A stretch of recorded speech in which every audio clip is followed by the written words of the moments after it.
Hi DJ, how does it feel to be back on the ASAP LSS stage? Puyat ako ngayon.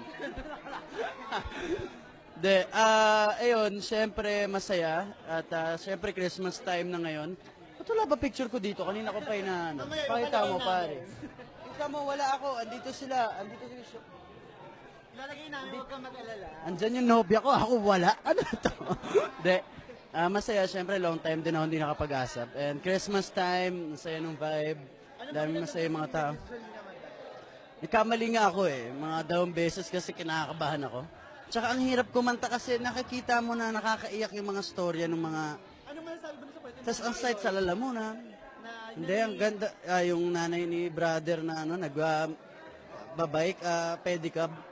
Ang galing, babae yun eh. Tapos ako makayod ng gano'n, di ba? Kaya talagang yung mga story ang nakaka-inspire eh, na dapat mong tularan.